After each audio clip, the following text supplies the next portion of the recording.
எல்லாம் அல்ல அல்லாஹுவின் அடியார்களே, புனிதமிகு ஜும்மாவை நிறைவேற்ற வேண்டும் என்கிற உயர்ந்த எண்ணத்தில் நாம் எல்லாம் இங்கே ஒன்று கூடியிருக்கிறோம். இந்த தருணத்திலே தேர்தல் களம் என்பது சூடுபிடித்துக் கொண்டிருக்கிறது. ஒவ்வொரு கூட்டத்தினரும் ஒவ்வொரு கட்சியினரும் அவர்களுடைய தலைவர்களை முன்னிலைப்படுத்தி ஒவ்வொரு அரங்கங்களிலேயும் ஒவ்வொரு பொதுக்கூட்ட மேடைகளிலேயும் அவரவர்களுடைய தலைவர்களை பற்றியும் முன்னோர்களை பற்றியும் எடுத்துரைத்து வாக்குகளை சேகரித்துக் கொண்டிருக்கிறார். ஏதோ அவர்கள்தான் இந்த உலக அரசியலுக்கே முன்மாதிரியாக இருக்கிறார்கள் என்பதை போன்று உலகத்தில் உள்ள ஒவ்வொரு மக்களுக்கும், அதிலும் தேர்தல் நடக்கக்கூடிய ஒவ்வொரு இடங்களிலேயும் தங்களுடைய தலைவர்களை எல்லாம் முன்னிலைப்படுத்திக் கொண்டிருக்கிறார்கள்.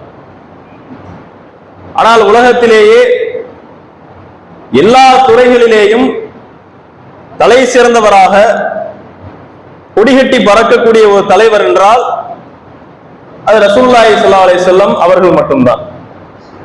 அல்லாஹ் ரப்பல் ஆலமீன் சொல்லி காண்பிக்கிறான், வமா அர்ஸல்னாக இல்லா ரஹ்மத்தல் லில் ஆலமீன். முஹம்மதே, உம்மை இந்த உலகத்தில் உள்ள அகிலத்தாருக்கு அருள் கொடையாக நாம் அருள் இருக்கிறோம், அனுப்பி இருக்கிறோம் என்று அல்லாஹ் ரப்பல் ஆலமீன் சொல்லி காண்பிக்கிறான். ரசூலுல்லாஹி ஸல்லல்லாஹு அலைஹி வஸல்லம் அவர்களிடமிருந்து எந்தெந்த துறை சார்ந்தவர்களும் பாடம் படிக்கக்கூடிய அளவிற்கு ரசூலுல்லாஹி ஸல்லல்லாஹு அலைஹி வஸல்லம் அவர்கள் அவ்வளவு முன்மாதிரியாக பல்வேறு பாடங்களை கற்றுத் தந்திருக்கிறார்கள்.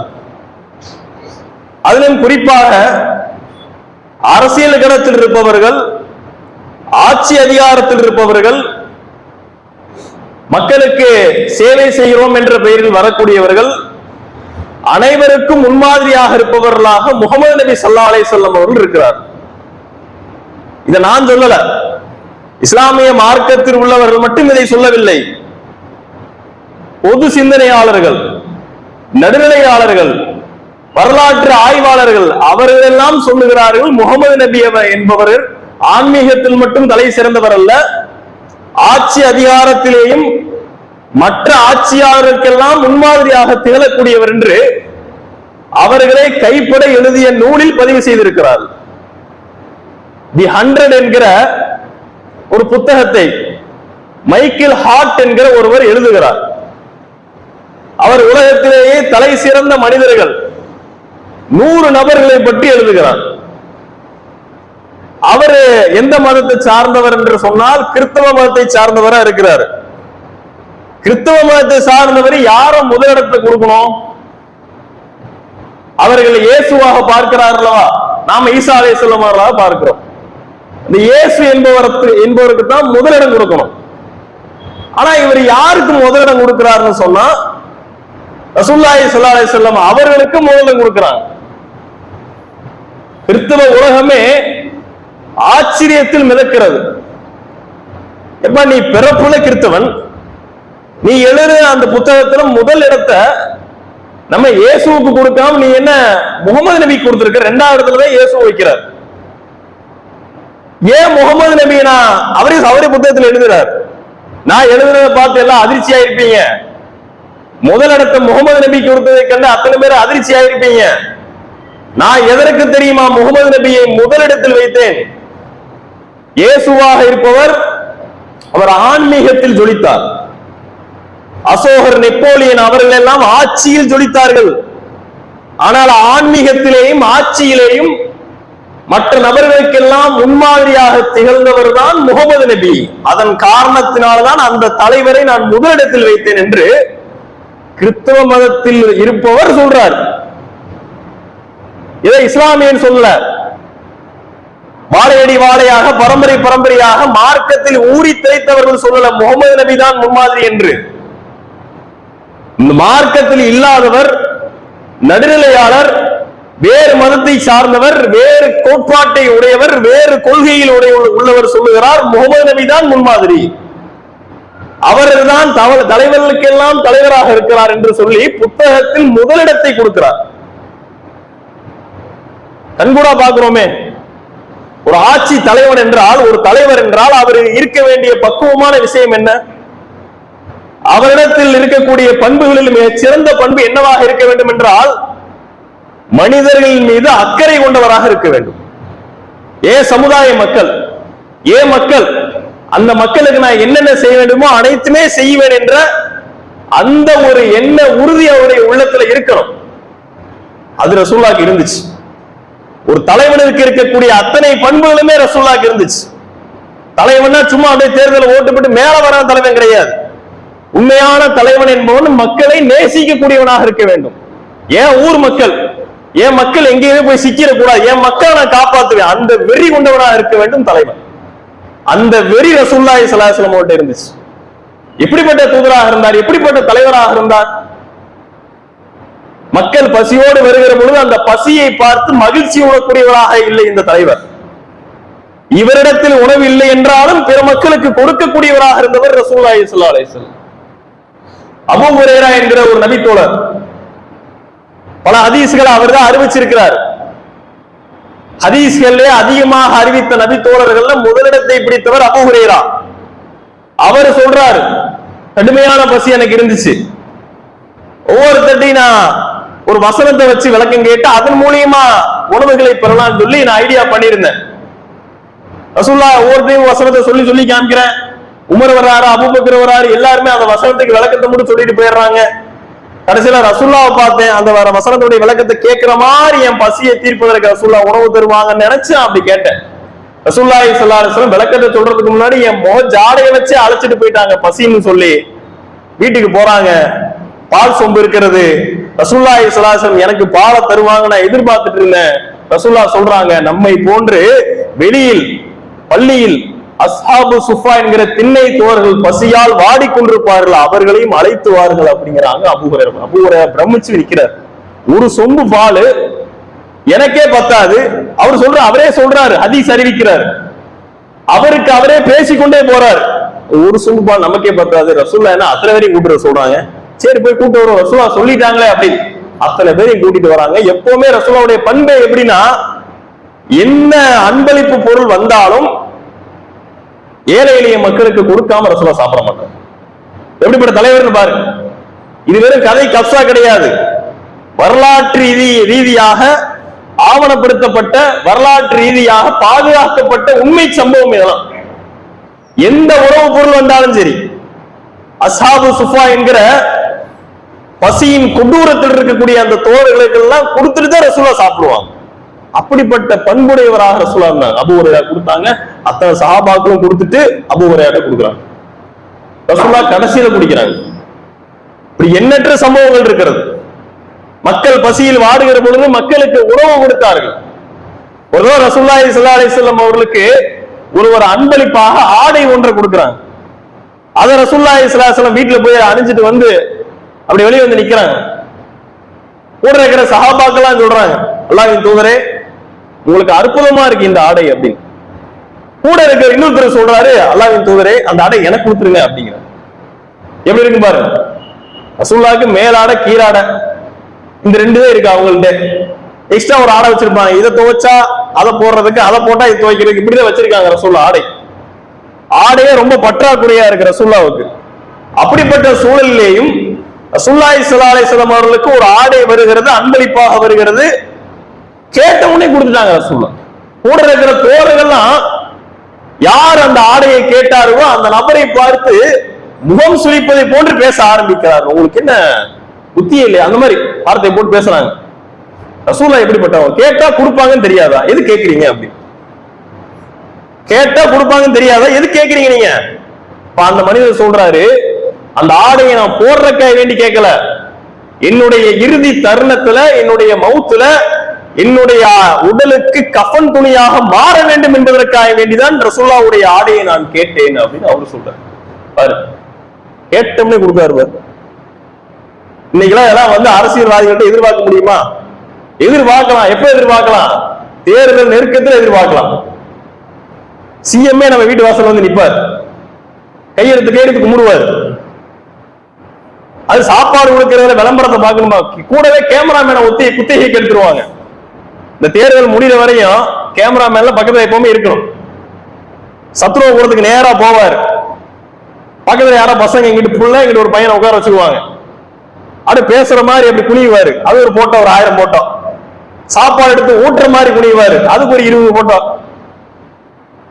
என்னென்ன பண்ண முடியுமோ எல்லா ஆக்ஷனும் பண்ணி போட்டோ எடுத்து வெளியே பிளெக்ஸ்ல போட்டு அடிப்பாங்க. இப்படி எல்லாம் விளம்பரம் பண்ணக்கூடிய தலைவரை தான் நாம பாக்குறோம். அது நம்ம பிரதமர் இருக்காரு, எங்கவா கேமராமேன் தான். கேமராமேனுக்கு நடுவுல யாரா சாமானிய மக்கள் வந்தான்னு வச்சுங்கள, ஒரே அடிதான். கேமரா எதுக்கு மறைக்கிற அப்படிம்பாரு நம்ம பிரதமர். கேமரா இல்லாம எந்த ஒரு அரசியல் தலைவரும் நம்ம பார்க்க முடியாது. விளம்பரம் இல்லாத எந்த தலைவர்களையும் பார்க்க முடியாது. விளம்பரம் விளம்பரம் விளம்பரம், குனிஞ்சு ஒரு முள்ளெடுத்து போடுறதா இருந்தாலும் விளம்பரம், அதை போட்டோ எடுத்து போடுறது. நம்ம தொகுதியில் நம்ம வார்டில் இவ்வளவு பெரிய கருவேல முள் கிடந்தது, அதை அத்தனை பேர் சேர்ந்து இந்த 4 முள்ளே கிடக்கும், அதுக்கு பெரிய பில்டப் கொடுப்பாங்க. இத்தனை பேர் சேர்ந்து இந்த மணி நேரத்தில் இவ்வளவு மணி நேரங்கள் கஷ்டப்பட்டு பாடுபட்டு அப்படின்னு அப்படி எழுதுவாங்க. இந்த விளம்பரமா ரசூலுல்லாஹ் இருந்துச்சா? மக்களின் மீது அக்கறை கொண்டவன் இந்த விளம்பரத்தை எல்லாம் விரும்பவே மாட்டான். மக்களுக்கு என்ன அடுத்துக்கிட்ட என்ன செய்யணும், அந்த வெறியோடு ரசூலுல்லாஹி ஸல்லல்லாஹு அலைஹி வஸல்லம் அவர்கள் இருந்தார்கள். ரசூலுல்லாஹே சொல்றாங்க, எனக்கு உஹது மலை அளவிற்கு தங்கங்கள் கொடுக்கப்பட்டது என்றால் அதை நான் 3 நாளைக்கு மேல வச்சுக்க மாட்டேன். அந்த அளவுக்கு பொருளாதாரம் இல்ல ரசூலுல்லாஹ், இல்லாத போதே கொடுத்தாங்க. அப்படி ஒரு பட்சம் எனக்கு உஹது மலை அளவுக்கு தங்கங்கள் கொடுக்கப்பட்டால் 3 இரவுகளுக்குமே அதை நான் வைத்துக் கொண்டு கழித்து விட மாட்டேன். என்னுடைய மக்களுக்காக வேண்டி நான் கொடுத்து விடுவேன், என் கடனை அடைச்சிருவேன், அடைச்சிட்டு மற்றதெல்லாம் என் மக்களுக்காக வேண்டி கொடுப்பேன் அப்படின்னு சொல்றாங்க ரசூலுல்லாஹி ஸல்லல்லாஹு அலைஹி வஸல்லம். இந்த மாதிரிலாம் அரசியல் கட்சி தலைவர்கள் மேடையில பேசுவாங்க, ஏன் உயிர் வேணுமா எடுத்துக்குங்க அப்படிம்பார். அது தேர்தல் நெருக்கத்துல, ஏன் வீடு வேணுமா எடுத்துக்குங்க, என்னை ஆட்சியில உட்கார வைங்க, இப்படி இப்படி பண்ணல, என்னை நெருப்பை போட்டு கொளுத்திடுங்க, இப்பெல்லாம் பேசுவார். அதுக்கப்புறம் ஆளே கண்ணுக்கு தெரிய மாட்டார்.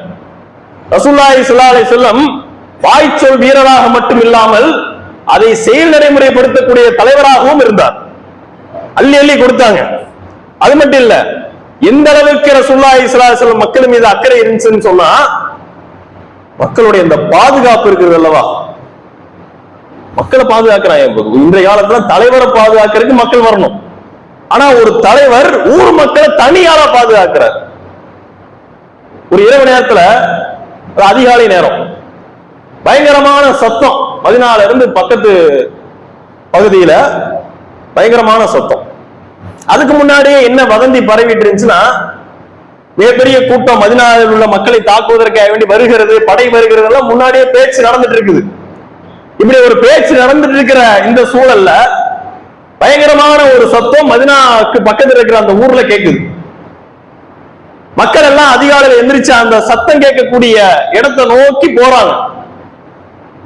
அங்கிருந்து பார்த்தா ஒரே ஒரு நபர், ஒரே ஒரு குதிரையில், அதுவும் சேணம் பூட்டப்படாத குதிரையில், இந்த சீட் இருக்கணும் குதிரையில, குதிரையில சீட் இல்லைன்னா அது ஒரு சிலுப்புச்சுன்னா நம்ம கீழே விழுந்துருவோம். சேணம் பூட்டப்படாத குதிரையில் அமர்ந்து கொண்டு ஒரே ஒரு நபர் எந்த இடத்தில் பயங்கரமான சத்தம் கேட்டதோ அந்த திசையிலிருந்து எங்களை நோக்கி வந்து கொண்டிருந்தார். அவருடைய அந்த தோளில் அவருடைய முடிகள் எல்லாம் படர்ந்திருக்க ஒற்றை வீரராக வந்து கொண்டிருந்தார். யார் என்று பார்த்தால் அந்த திசையிலிருந்து வந்த ஒரு தலைவர், அது நம் தலைவர் முகமது நபி தான் அறிவிக்கிறாங்க. சத்தம் கேட்ட உடனே மக்கள் போறதுக்கு முன்னாடி அது என்ன சத்தம், என்ன பிரச்சனை அப்படின்னு சொல்லி ரசூலுல்லாஹி ஸல்லல்லாஹு அலைஹி வஸல்லம் தனி நபராக, ஒற்றை நபராக, அது தான் குதிரை கூட இல்ல, அந்த அவசரத்துல எப்படி வேகமா போறாங்கன்னு பாருங்க. அபூ தல்ஹா என்ற அந்த சஹாபி, பக்கத்து வீட்டுக்காரர் தான், ஏத்த வீட்டுக்காரர் தான், அவருடைய அந்த குதிரையை எடுத்துக்கிட்டு, சேனா சீட்டும் கட்டப்படல, வெறும் இந்த சீட்டை கழட்டி வச்சிருக்கிறாங்க, அந்த மாதிரி குதிரை. அந்த குதிரையில அதுவும் போர் வாளை, ஒரு வாளை தன்னுடைய இடுப்பில் சுருகி கொண்டு ரசூலுல்லாஹி ஸல்லல்லாஹு அலைஹி வஸல்லம் போய் பார்த்துட்டு வராங்க. மக்கள் எல்லாம் நிக்கிறாங்க, உறைஞ்சு போய் நிக்கிறாங்க. இன்னும் தனியால அங்கிருந்து வராங்க ரசூலுல்லாஹ். மக்களை பார்த்து சொல்றாங்க, யாரும் பயப்படாதீங்க, யாரும் பயப்படாதீங்க அப்படின்னு சொல்லி ரசூலுல்லாஹி ஸல்லல்லாஹு அலைஹி வஸல்லம் சொல்லி அங்க எந்த ஒரு பிரச்சனையும் இல்லை அப்படின்னு சொல்லிட்டு வந்து விளக்குறாங்க. இப்ப கற்பனை பண்ண முடியுமா? இதுவெல்லாம் நம்ம திரைப்படங்கள்ல தான் பார்த்திருப்போம். அந்த ஒரு சீன் எடுக்கிறதுக்கே பல மாசம் ஆகும். திரைப்பட காட்சிகளில் தான் பார்த்திருப்போம். ஆனால் எந்த ஒரு எதிரிக்கும் தன்னுடைய உயிரை பற்றிய அந்த பயம் இல்லாமல் ரசூலுல்லாஹி ஸல்லல்லாஹு அலைஹி வஸல்லம் அவர்கள் ஒற்றை நபராக போய் பார்த்து வந்தார்கள் அல்லவா? இதெல்லாம் இந்த காலத்துல சாத்தியமாகுமா? போர் சூழல் வந்தாலே இஸ்ரேல்ல பாத்தீங்களா, கீழே பதுங்கு குழியில போய் பதுங்கினாங்க நெதன்யாஹு எல்லாருமே. இங்க இருந்து ஈரான்கார அடிப்பான் தெரியாது. ஏன்னா 94 அலைகள் ஏற்பட்ட, ஒரு அலைனா 200 ஏவுகணைகள், 94 அலைகள், பல்லாயிரக்கணக்கான ஏவுகணையில விட்டு இருக்கிறான் ஈரான்காரன். ரேடார் கருவியே அடிக்கிறான். ஏஐ தொழில்நுட்பம் வச்சு எங்கெங்க தலைவர்கள் இருக்கிறாங்களோ அங்கெங்கெல்லாம் கரெக்டா கொத்து குண்டுகளை போடுறான். உயிருக்கு பயந்ததை எல்லாம் பதுங்க குழிகள்ல பதுங்க ஆரம்பிச்சாங்க. போர் சூழல் வந்தாலே ரசூலுல்லாஹி ஸல்லல்லாஹு அலைஹி வஸல்லம் அவர்களுக்கு இந்த நிகழ்வு நடப்பதற்கு முன்பாகவே மிகப்பெரிய படை மதீனா நோக்கி வந்து கொண்டிருக்கிறது என்ற தகவல் எல்லாம் ஊருக்குள்ள பரவிட்டு இருக்குது. அப்படி பரவிட்டு இருந்தா தலைவர்கள் என்ன செய்வாங்க? ஒரு குகைக்குள்ள, ஒரு பதுங்கு குழிகளுக்குள்ள தானே போய் பதுங்க பார்ப்பாங்க. ஆனா ரசூலுல்லாஹி ஸல்லல்லாஹு அலைஹி வஸல்லம் அந்த மாதிரி எங்கேயுமே பதுங்கல. தைரியமாக இருந்தாரு. மக்களை காப்பாற்றணும், மக்களுக்கு எந்த ஒரு இடரும் துன்பமும் ஏற்பட்டு விடக் கூடாது என்பதில் ரசூலுல்லாஹி ஸல்லல்லாஹு அலைஹி வஸல்லம் விழிப்போடு இருந்தார். இன்னைக்கு ரஷ்ய அதிபர் இருக்கார்ல, விளாடிமிர் புட்டின் இருக்கார்ல, அவர் நாட்டை விட்டு வெளிநாட்டுக்கு போனார்னு வச்சுங்களேன், எப்படிப்பட்ட பாதுகாப்புன்னு பாருங்க. அவர் நாட்டை விட்டு வெளிநாட்டுக்கு போனார்னா கூடயே ஒருத்தர் பேக் வச்சுக்கிட்டே இருக்கிறாரு. ஏன்னா கூடயே ஒருத்தர் கருப்புல பேக் வச்சுக்கிட்டே இருக்காருன்னு பார்த்தா, அவர் மோசன் போனார்னு வச்சுங்களேன், அந்த மோசனை பேக் பண்ணி எடுத்து வச்சுக்குவாங்க. டாய்லெட் போனார்னா அதை பேக் பண்ணி எடுத்து வச்சுக்குவாங்க. எதுக்கு தெரியுமா? அவர் இப்ப இந்தியாவுக்கு வந்தார், இந்தியாவுக்கும் கூட அந்த அதிகாரி வந்தாங்க. எந்த நாட்டுக்கு போனாலும் பேக் பண்ணி வச்சுக்குவாங்க என் கூட வர அதிகாரிகள். எதுக்கு அப்படின்னு கேட்டா, அவர் மோசன் போன அந்த மோசன் எடுத்து மோசன் டெஸ்ட் பண்றாங்க. மோசன் டெஸ்ட் பண்றாங்க, நமக்கு என்னென்ன நோய் இருக்குன்னு மோசன் டெஸ்ட் பண்றாங்களே, அந்த மாதிரி அதிபர் போகக்கூடிய அந்த மோசன் எடுத்து அந்த இவரு கிளம்பின பின்னாடி அந்த நாட்டுக்காரங்க எடுத்து இவர் உடம்புல என்னென்ன வியாதி இருக்குது, இவர் என்னென்ன மருந்து மெடிசன் எடுத்துக்கிறாரு, இவரை எப்படி அட்டாக் பண்ணலாம், இந்த மாதிரி எல்லாம் சிந்திச்சிருவாங்களோ அப்படிங்கறதுக்காக வேண்டி இவர் மோசனை கூட வெளிநாடுகள்ல போய் விட மாட்டேங்கிறாங்க. அதை அள்ளி வச்சுக்கிறாங்க, பேக் பண்ணி வச்சுக்கிறாங்க. இவருக்கு மட்டும் இல்ல, வடகொரிய அதிபர் இருக்கிறார்ல கிங் ஜாங் உன், அந்த ஆளுக்கு அப்படிதான் கூடயே ஆள் சுத்துவாங்க. என்னடா பெட்டி வச்சு சுத்துறாங்க அப்படின்னு பார்த்தா இதை மெடிசன் உள்ள இருக்கா அப்படின்னு பார்த்தா இந்த விஷயம் தான் உள்ள இருக்கு. எப்படி பயந்துட்டு இருக்காங்க பாருங்க. பாத்ரூம் நிம்மதியா போக முடியல, சாப்பிடுறது நிம்மதியா சாப்பிட முடியல. ஆனா ரசூலுல்லாஹி ஸல்லல்லாஹு அலைஹி வஸல்லம் அவர்கள் ஒற்றை நபராக 50 வயதுக்கும் மேற்பட்ட அந்த காலம், அப்படிப்பட்ட சூழல்லையும் ரசூலுல்லாஹி ஸல்லல்லாஹு அலைஹி வஸல்லம் போயிட்டு வராங்க. கொஞ்சம் கூட இவருக்கு அந்த பயமே கிடையாதுங்க ரசூலுல்லாஹி. அதனால தலைவருங்கிறோம்.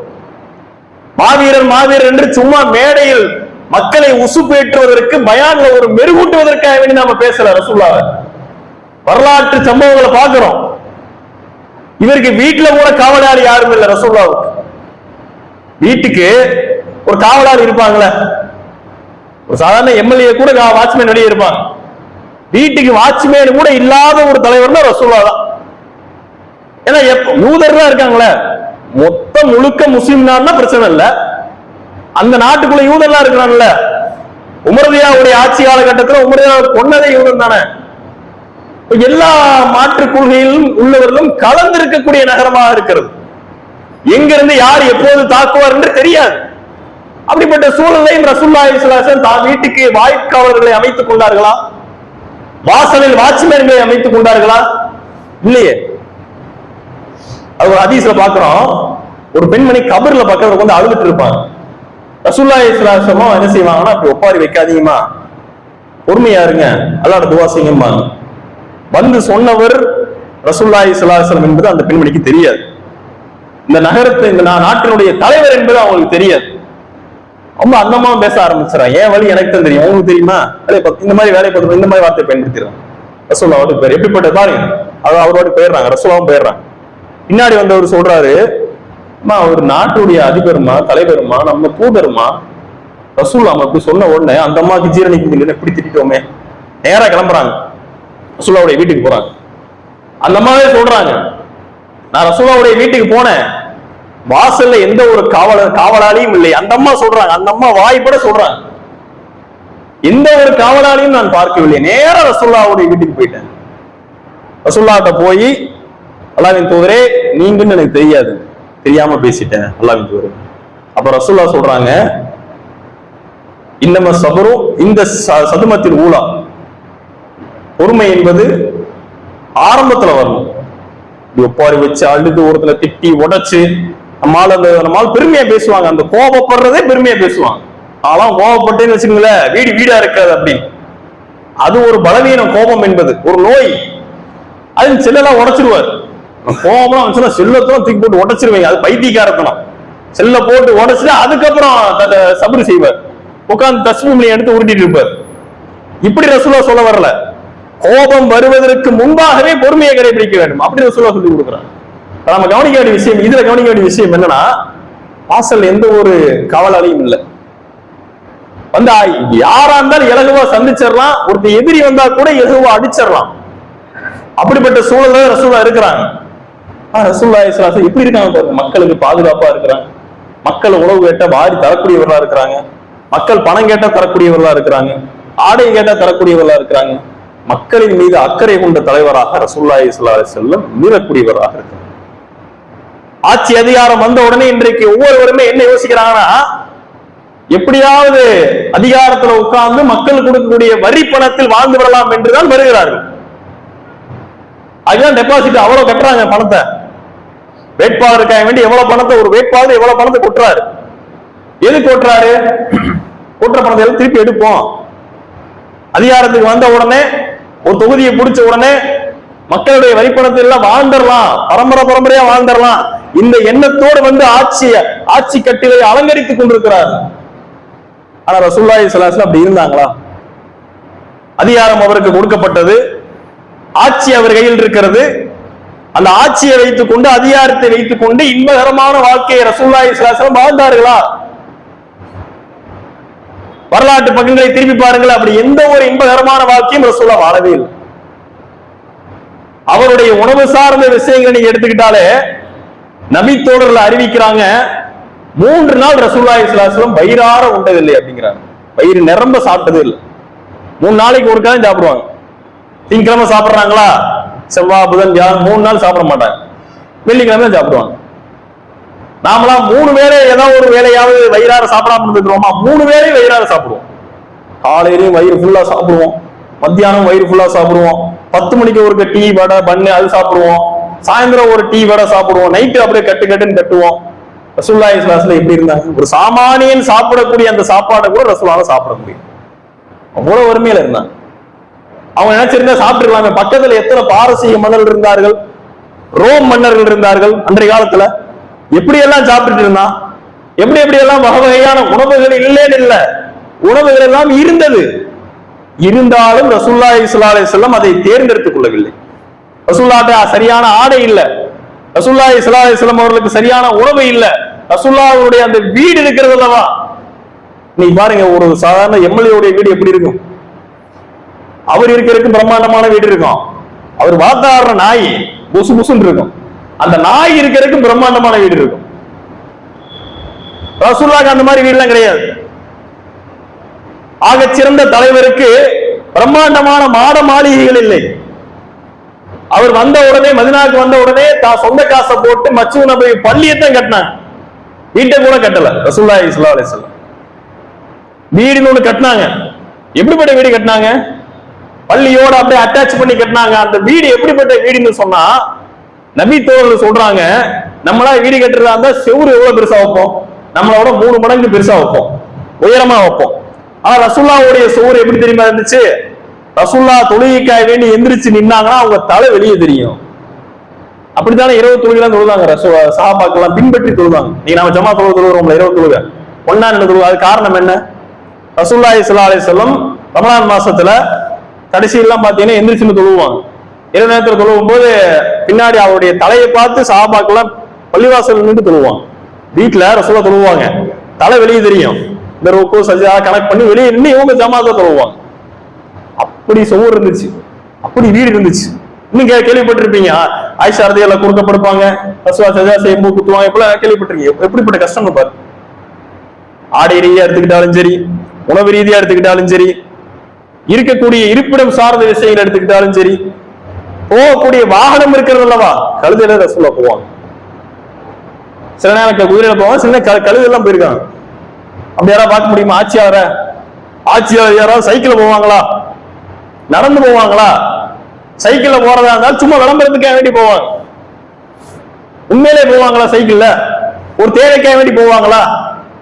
பாருங்க, ரசூலுல்லாஹி ஸல்லல்லாஹு அலைஹி வஸல்லம் அவர்கள் ஒரு தலைவர் என்றால், ஒரு ஆட்சி அதிகாரி என்றால், இன்றைய கால ஆட்சி அதிகாரியுடைய நிலைமைகள் எப்படி இருக்கிறது, ரசூலுல்லாஹ்வுடைய அந்த பண்புகள், அவருடைய செயல்பாடுகள் எல்லாம் எப்படி இருக்கு நீங்களே யோசிச்சுக்கோங்க.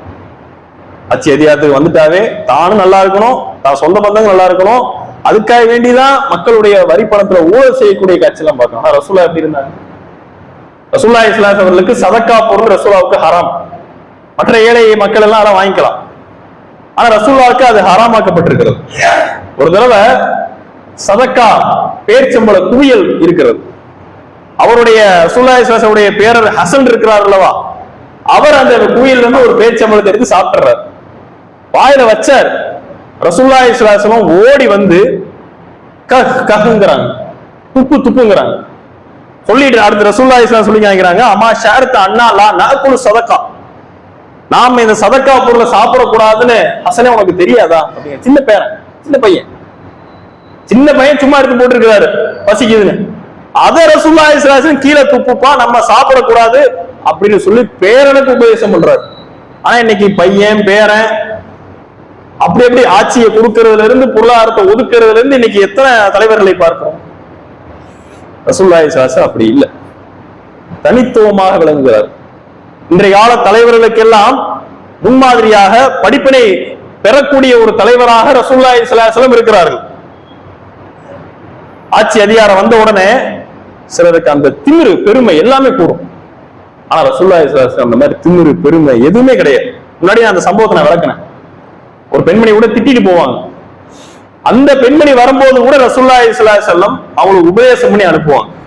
இன்னைக்கு ஒரு எம்எல்ஏ தொகுதியில போய் அவருடைய மக்களை சந்திக்கும் போது மக்கள் பிரச்சனையை முன் வச்சாங்கன்னா, ஒரு எம்எல்ஏவே தான் தொகுதி மக்கள் பெண்ணா இருந்தாலும் சரி, வயோதிக ஆளா இருந்தாலும் சரி, அடிக்கக்கூடிய காட்சிகள் எல்லாம் யூடியூப்ல பாக்குறோம், பேஸ்புக்ல பாக்குறோம். சரி, மக்கள் கோபத்துல பேசுறாங்க, நம்ம தான் தப்பு பண்ணிருக்கோம், அதை உணர்ந்து அதை சரி செய்யணும்ல, அது சரி செய்ய மாட்டார். எப்படி நீ திட்டலாம், எப்படி நீ பேசலாம், உங்ககிட்ட தான் அதிகாரம் இருக்கு, நீ தானே சரி பண்ண, ஓ மிஸ்டேக் தானே எடுத்து சொல்றாங்க. அதை புரிந்து கொள்ளாமல் மக்கள் அடிக்கிறது, உதைக்கிறது, அப்ப அடிக்கிறேன்னா கூட வீட்டுக்கு போயிட்டு அதுக்கப்புறம் ஆளை வச்சு அடிக்கிறது, இப்படி எல்லாம் பண்றாங்க. ரசூலுல்லாஹ் ஏன் அதை பண்றாங்கன்னு சொன்னா பெருமை, அந்த தலக்கணம், மண்டக்கணம். இந்த பல பேர் புகழ்ந்து அந்த புகழ்ச்சி மண்டையில சேர்ந்து அது பாரமாயி, நான் தான் பெரிய ஆளு எல்லாம் மேடையில புகழ்றாங்க. பாத்தீங்களா, அந்த காசுக்காக 4 பேர் புகழ்வாங்கல்ல, அந்த புகழ்ச்சிகள் எல்லாம் மண்டையில் ஏற யாரோ ஒருத்தர் சின்ன குறையை சொன்னால் கூட அந்த குறையை ஜீரணிக்க முடியல. என்ன பார்த்து ஒரு குறை சொல்லிட்டானே, என்ன பார்த்து இப்படிப்பட்ட ஒரு கேள்வியை கேட்டானே, எல்லாம் எப்படி புகழ்றாங்க, இவன் எப்படி என்னை பார்த்து இகழ்ந்து விட்டான் அப்படின்னு சொல்லி பல எம்எல்ஏ தொகுதிகள் எல்லாம் அடிக்கக்கூடிய காட்சிகளை பார்க்கும். ரசூலுல்லாஹி ஸல்லல்லாஹு அலைஹி வஸல்லம் அப்படிலாம் இல்லை, சமநீதியா இருந்தாங்க. அவருடைய ஆட்சியை பேச ஆரம்பித்து பேசிக்கொண்டே இருக்கலாம். அவ்வளவு துறைகள்ல ரசூலுல்லாஹி ஸல்லல்லாஹு அலைஹி வஸல்லம் அவர்கள் தற்கால தலைவர்களுக்கெல்லாம் முன்மாதிரியாக இருக்கக்கூடியவர்களாக இருக்கிறார்கள் என்பதை கூட முதல்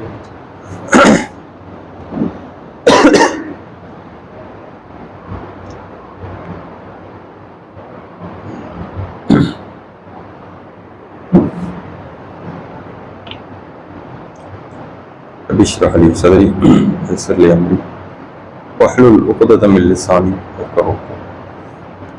எல்லாம் அல்ல அல்லாஹ்வின் அடியார்களே, அனல் நபியே ஆட்சியாளர்களுக்கெல்லாம் முன்மாதிரியாக இருக்கிறார்கள் என்பதை நாம பார்த்தோம். அதோடு மட்டும் இல்லாம ஒரு கட்சியினுடைய தொண்டர்கள் தனக்கு பதவி தரவில்லை என்பதற்காக வேண்டி ஒரு கட்சியை விட்டு இன்னும் கட்சிக்கு மாறுறது, ஒரே அடிதடியா இருக்கிறது எல்லாம் பல பார்க்கிறோம். எப்படியாவது தன்னை வேட்பாளரா முன்மொழியணும், ஒரு தொகுதி நம்ம கிடைக்கணும், ஒரு வார்டு கவுன்சிலரா மாறணும், இந்த பதவியினுடைய அந்த வேட்கையில் பல நபர்கள் நகர்ந்து கொண்டிருக்கிறார்கள். அதற்காக வேண்டியே ஒரு கட்சியை பிடித்துக் கொண்டிருக்கிறார், பதவி வெறி. ஆனா ரசூலுல்லாஹி ஸல்லல்லாஹு அலைஹி வஸல்லம் அவர்கள் உருவாக்கிய அந்த தோள்கள் இருக்கிறார்களவா, அவ்வளவு சொக்க தங்கமாக உருவாக்கினார். எப்படிப்பட்ட இந்த பதவி வெறி அவங்களுக்கு இல்லைன்னு சொன்னா, ரசூலுல்லாஹி ஸல்லல்லாஹு அலைஹி வஸல்லம் அவர்கள் மரணித்து விட்டார். அடுத்த ஆட்சியை பிடிப்பவர்கள் யார்? யாரு? எல்லா மக்களுமே எதிர்பார்க்கிறது அபூபக்கர் ரலியல்லாஹு அன்ஹு அவரை எதிர்பார்க்கிறாங்க. அவர் தான் ஆட்சியாளராக வரணும். ஆனா அவர் என்ன சொல்றாருன்னா, என்ன எதுக்குப்பா போடுறீங்க, என்னைய போடாதீங்க. அபூ உபைதா இப்னு ஜர்ரா இருக்காரு, 10 சொர்க்கத்திற்கு நற்செய்தி சொல்லப்பட்ட சஹாபாக்கள் இருக்காங்க. அதுல ஒருத்தர் அபூபக்கர், இன்னும் 9 பேர் இருக்கிறாங்க. அதுல மிகச்சிறந்த நபித்தோழர் சொன்னா அதுல அபூ உபைதா இப்னு ஜர்ரா அப்படியே ஒரு நபித்தோழர் இருக்கிறார். அவருடைய வரலாறு நம்ம கேள்விப்படாம இருக்கிறோம். ஆக சிறந்த ஒரு ஆட்சியும் பண்ணியிருக்கிறார் அவர். அதான் தனியாக ஒரு நாளைக்கு பேசுவோம். ஆனா அந்த அபூ உபைதா இப்னு ஜர்ரா என்கிற அந்த நபித்தோழரை அபூபக்கர் முன்மொழிகிறாங்க, இவரை போடுங்க, அவரை போடலன்னா உமரதியாவை போடுங்க அப்படின்னு. உமர் கீழே உட்கார்ந்து இருக்கிறாரு. மக்கள்லாம் அப்படி யார் ஆட்சியாளர் போகும் போது அபூபக்கர் பேசுறாரு. அதுக்கு முன்னாடி பாத்தீங்கன்னா ரசூலுல்லாஹ் இறக்கலாம் அந்த மாதிரி விமர்சனம் போயிட்டு இருக்கும்போது அதுக்கு ஒரு முற்றுப்புள்ளி வைக்கிறது அபூபக்கர் தான் அந்த முற்றுப்புள்ளி வைக்கிறாங்க. முகமது நபி மனிதர் தான், இறப்பவர் தான், இதுக்கு முன்னாடி வந்த தூதர்லாம் இறந்துருக்காங்க, எல்லாம் வழக்கு பெரிய ஒரு பயான பேசுவாங்க. அதுக்கப்புறம் கொஞ்ச நாள் கழிச்சு யார் ஆட்சியாளர் தேர்ந்தெடுக்க அதுக்கு கழிச்சு பயான் பேசும் போது அபூபக்கர் சொல்லுவாரு, அபூ உபைதா இப்னு ஜர்ரா அவரை தேர்ந்தெடுங்க. இந்த உமர் இருக்கிறாரு, உமர் தெரிஞ்சு உமர் அவர் சொல்றாரு, உமரையெல்லாம் சொல்லி காமிக்கிறாங்க. என்ன பார்த்து அபூபக்கர் சொல்லிட்டாரு. அபூபக்கர் இருக்கக்கூடிய அந்த இடத்துல அபூபக்கர் போய் அலங்கரிக்க வேண்டிய அந்த இடத்துல என்ன தூக்கிட்டு போய் அபூபக்கர் வச்சுட்டாரு. எனக்கே ஒரு சங்கூஜமா இருந்துச்சு. நான் நேரா போனேன். அபூபக்கர் இந்த வார்த்தை என்னைய தெரிந்திருங்கிற அந்த வார்த்தையை பயன்படுத்துகிற பொழுது நேரா போய் அவருடைய கையை பிடிச்சு நான் சொன்னேன், சையதுனா நீங்க தான் எங்க தலைவர், நீங்க தான் தகுதியான ஆளு, நீங்க தான் தலைவரா இருக்க வேண்டும் என்று சொல்லி நான் முன்மொழிந்தேன் மக்களை பார்த்து. நான் பையத்தை அவர் கையை பிடிச்சி எடுத்த உடனே எல்லாருமே கூட வந்து எடுத்துட்டாங்க அப்படின்னு சொல்லி உமர் என்ன சொல்றாங்க பாருங்க. பதவியை விரும்பாதவங்களா இருந்தாங்க. உமர் பார்த்தா எனக்கு வேணாங்கிறாங்க. ஏன்னா ஆட்சி என்ன அவ்வளவு மோசமாக இருந்துச்சு, நாளை வேணா அவ்வளவு ஒண்ணுமே இல்லாம இருந்துச்சு. அவ்வளவு நம்முடைய சாம்ராஜ்யம் என்பது ரசூலுல்லாஹி ஸல்லல்லாஹு அலைஹி வஸல்லம் கட்டி அமைத்த அந்த ஆட்சி என்பது பல நாடுகளை உள்ள தகவமைத்துக் கொண்டது, உள்ளமைத்துக் கொண்டது, அவ்வளவு பெரிய பரப்பளவு கொண்ட ஒரு நாடாகத்தான் இருந்துச்சு. அபூபக்கர் வேணாங்கிறாரு, உமர் வேணாங்கிறாரு, அபூ உபைதா ஜர்ரா அவர் வேணாங்கிறாரு. உமர் இறந்துட்டாங்க பாத்தீங்கன்னா. அதுக்கப்புறமும் ஒரு சர்ச்சை வந்துச்சு, யாரு ஆட்சியாளரா வரணும், உஸ்மான் வரணுமா அலி வரணுமா, அந்த பிரச்சனை இல்ல. அதுல பாத்தீங்கன்னா யாருக்கு வர வேண்டியதுன்னு சொன்னா அப்துர் ரஹ்மான் இப்னு அவ்ஃப் என்கிற ஒரு நபித்தோழர் இருக்கிறார். அந்த 10 நற்செய்தி சொல்லப்பட்ட சஹாபாக்கள் ஒருத்தர். அவர் பின்னாடி எல்லாம் போய் நின்னார். அவன் நினைக்கிற உஸ்மான் தான் வர வேண்டியது, ஆனா அவர் கிடையாது. அவருக்கெல்லாம் முன்பா அப்துர் ரஹ்மான் இப்னு அவ்ஃப் என்கிற அந்த நபித்தோழர் தான் வர வேண்டியது. அவருக்கு தான் மக்கள் செல்வாக்கு, பொருளாதார செல்வாக்கு எல்லாமே இருந்துச்சு. எல்லாருமே அவருக்கு பின்னாடி நின்னாங்க. நான் அந்த அப்துர் ரஹ்மான் இப்னு அவ்ஃப் இருக்கிறார்ல, அபூபக்கர் ரலியல்லாஹு கூட ஆட்சிக்கு அந்த நேரத்தில் வருகிற பொழுது நம்முடைய அந்த பரப்பளவு கம்மியா தான் இருந்துச்சு. பெரிய அளவு இருந்தாலும் உமர் ரலியல்லாஹுக்கு பின்பாக வந்த அந்த சூழலை விட கம்மியா தான் இருந்துச்சு. ஆனா உமர் ரலியல்லாஹுக்கு பின்பாக ஈரான், பாரசீகம் எல்லாத்தையுமே, ஓமன்ல இருந்து எல்லாமே இஸ்லாமிய ஆட்சிக்கு கீழே வந்துருச்சு. ஆனா அந்த நேரத்திலேயே அப்துர் ரஹ்மான் இப்னு அவ்ஃப் இருக்கிறார்களவா, நம்ம திருமண மேடைகள்லாம் பேசுறோம் பாத்தீங்களா, அப்துர் ரஹ்மான் இப்னு அவ்ஃப் ரலியல்லாஹு வேணாங்கிறாங்க. எனக்கு வேணாங்க, எனக்கு பதவியே வேணாம், மற்றவர்கள் தேர்ந்தெடுத்துக் கொள்ளுங்க. அதுக்கப்புறம் தான் உஸ்மான் அலி 2 பேருமே வந்து தேர்தல் நடந்து ஓட்டுகள் எடுக்கப்பட்டு அதுக்கப்புறம் உஸ்மான் தேர்ந்தெடுக்கப்படுறாங்க. எப்படிப்பட்ட தோழர்கள் உருவாக்கி இருக்காங்கன்னு பாரு. பதவி வெறியில இன்னைக்கு சுத்திட்டு இருக்கிறாங்க. பதவி இல்லைன்னா அவங்களால ஜீரணிக்க முடியல, வாழ முடியல, ஏதாவது ஒரு போஸ்ட் கொடுங்க அப்படிங்கிறாங்க. ஆனா ரசூலுல்லாஹி ஸல்லல்லாஹு அலைஹி வஸல்லம் கட்டமைத்த அந்த ஆட்சி, அவர்கள் உருவாக்கிய அந்த தோழர்கள் எப்படி இருக்காங்க. பதவி வெறி அவங்கள்ட்ட இல்லை, பதவிக்காக வேண்டிய அவர் வாழவில்லை, மறுமைக்காக வேண்டிய வாழ்ந்தார்கள், மக்களுக்காக வேண்டிய வாழ்ந்தார்கள். அதனாலதான் அண்ணல் நபிதான் ஆட்சிக்கு முன்மாதிரி என்று நாம் ஓங்கி ஒழிப்பதற்குண்டான காரணம், இப்படிப்பட்ட ஒரு சமுதாயத்தை உருவாக்கினார்கள், தாங்களும் அப்படியே வாழ்ந்தார்கள். கண்ணியமிக்க சமுதாயத்தை உருவாக்கினாங்க. அத்தனை பேர் இன்னைக்கு காலில் வந்துட்டு இருக்கிறான், ரசூலுல்லாஹ் காலில் விழக்கூடாதுன்னு சொன்னாங்க. அத்தனை பேர் புகழ் பாடி கொண்டிருக்கிறான், புகழ் பாடக்கூடாது என்று சொன்னார்கள் ரசூலுல்லாஹி ஸல்லல்லாஹு அலைஹி வஸல்லம். அப்படி உருவாக்குனாங்க ரசூலுல்லாஹி ஸல்லல்லாஹு அலைஹி வஸல்லம். அதனாலதான் உலகத்திற்கு அனைத்து தலைவர்களுக்குமே முன்மாதிரியாக இருப்பவர் ரசூலுல்லாஹி ஸல்லல்லாஹு அலைஹி வஸல்லம் சொல்லிக்கொண்டே இருப்பதற்கான காரணம் இதுதான். இன்னும் ஏனைய மக்களுக்கு நாம் எடுத்து சொல்ல வேண்டும். இந்த ஒரு மாத அஜெண்டாவே அன்னலாருடைய ஆட்சி முறையை, ஏன்னா ஒவ்வொரு கட்சி பேசக்கூடிய அந்த பேச்சுக்களை வச்சு இவங்கதான் அப்படியே ஆகச்சிருந்த தலைவர்லாம் நினைச்சிட்டு இருக்கிறாங்க. இந்த தலைவரோட பிரம்மாண்டமான மிகப்பெரிய தலைவர்னு சொன்னா அது உலகத்திலேயே சரித்திரத்திலேயே மிக முக்கிய இடத்தை பிடித்தவர் முகமது நபிதான் என்பதை, நம்முடைய தலைவர் தான் என்பதை ஏனைய மக்களுக்கும் நாம் எடுத்து சொல்லி, அந்த மக்களுக்கும் இஸ்லாமிய மார்க்கம் என்றால் என்ன, இஸ்லாமிய தூதர் ரசூலுல்லாஹி ஸல்லல்லாஹு அலைஹி வஸல்லம் அவர்கள் என்றால் என்ன என்பதை புரிய வைக்க வேண்டும். அப்படிப்பட்ட ஒரு சிறந்த மக்களாக அல்லாஹ் ரப்பல் ஆலமீன் உங்களை மனையும் ஆக்கியருள்வானாக என்று கூறி இந்த உரையை முடித்துக் கொள்கிறேன். வாஹிரு தஅவானா அல்ஹம்துலில்லாஹி ரப்பில் ஆலமீன். அஸ்ஸலாமு அலைக்கும்.